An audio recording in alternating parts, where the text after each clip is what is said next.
Hai, apa kabar kalian semua? Kami harap kita semua selalu dalam keadaan baik dan sehat selalu ya. Tanpa banyak basa-basi lagi, mari kita langsung aja ke alur cerita serial film Putri Duyungnya. Check it out. Putri Duyung, episode 20, part yang kedua. Setelah mendengar percakapan antara Terry dan Marsha bahwa Indah, Asid, dan Raya itu adalah Duyung, Dillon penasaran dan hendak mencari tahu tentang semua itu. Bahkan Dillon pergi ke laut untuk mencari informasi dan kebenaran tentang Putri Duyung. Sialnya kala itu terjadi badai di tengah laut. Hujan begitu sangat deras, angin bertiup kencang, bahkan ombak terus saja menghempas speedboat Dillon hingga Dillon terjatuh. Dillon tergulung ombak sehingga dirinya terus saja terombang-ambing di laut. Dillon sudah berusaha untuk menggapai speedboatnya, namun semua sia-sia karena ombak terus menghempasnya, sampai pada akhirnya Dillon melihat balok kayu dan berpegangan di kayu tersebut. Di tempat lainnya, Indah sedang bersama dengan Astrid dan Raya. Saat itu Indah terus saja memikirkan Dillon, bahkan Indah terus saja menatap fotonya Dillon. Namun anehnya saat Indah melihat Dillon, kalung yang Astrid pakai bersinar. Mereka yakin jika sedang terjadi sesuatu sama Dillon.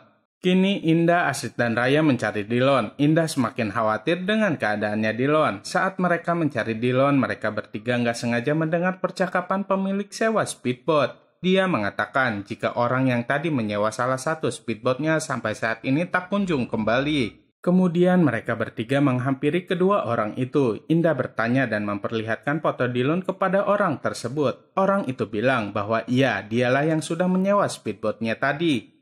Tanpa berpikir panjang, Indah, Asid, dan Raya langsung pergi ke laut untuk menyelamatkan Dillon. Di perjalanan, mereka malah diserang oleh ikan hiu yang ganas. Tapi untung saja dengan kekuatan mereka, hiu tersebut bisa pergi menjauh.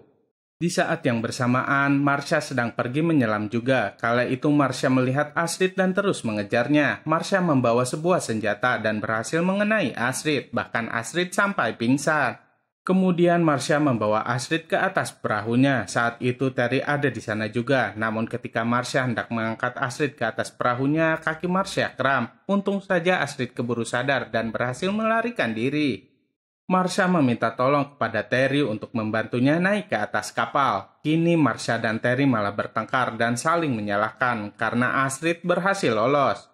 Di sisi lainnya, Dillon masih di tengah laut. Bahkan kini Dillon hampir tenggelam dan kehilangan kesadarannya. Namun sebelum pingsan, Dillon sepintas melihat Indah dalam wujud duyung. Singkat cerita, Indah sudah berhasil membawa Dillon ke tepi pantai. Indah terus berusaha untuk membangunkan Dillon. Indah juga memakaikan sel pemberian ibunya itu kepada Dillon. Tak berselang lama, Terry dan Marsha datang. Indah yang menyadari kedatangan mereka terpaksa harus pergi. Terry langsung mengejar Indah, sedangkan Marsha menghampiri Dillon yang sedang pingsan.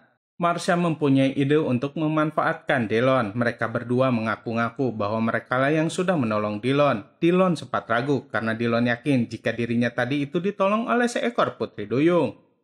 Di tempat lainnya, Indah merasa khawatir dengan keadaannya Dillon. Bahkan Indah merasa bersalah karena tadi sudah meninggalkan Dillon.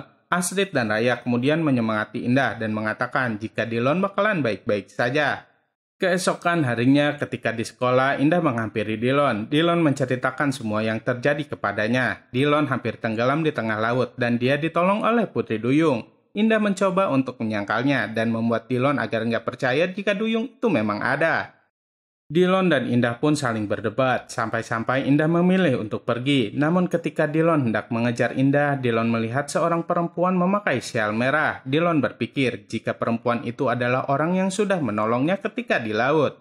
Dillon terus mengikuti perempuan itu, sampai pada akhirnya Dillon sampai di sebuah rumah. Alangkah terkejutnya Dillon ketika melihat Marsha dalam wujud Putri Duyung di sana. Marsha bilang bahwa dirinya adalah Putri Duyung yang sudah menolong Dillon. Tak berapa lama kemudian, Marsha berpura-pura sakit dan hampir sekarat. Marsha bilang bahwa umurnya nggak akan lama lagi. Dia mendapatkan kutukan jika dalam 1 tahun Marsha nggak mendapatkan pasangan hidup, maka Marsha akan mati. Marsha berkata jika hari itu adalah tepatnya 1 tahun. Marsha meminta Dillon untuk menjadi pasangannya. Dillon menolaknya karena Dillon sudah mempunyai perempuan yang dia cintai. Tapi Marsha terus saja mendesak Dillon, sampai-sampai Dillon merasa memiliki hutang nyawa sama Marsha. Dillon bingung harus berbuat apa. Kira-kira apa yang akan terjadi selanjutnya ya? Saksikan terus kelanjutannya hanya di serial film Putri Duyung. Jangan lupa untuk like, comment, and subscribe ya. Sampai jumpa di video-video kami berikutnya. Dadah!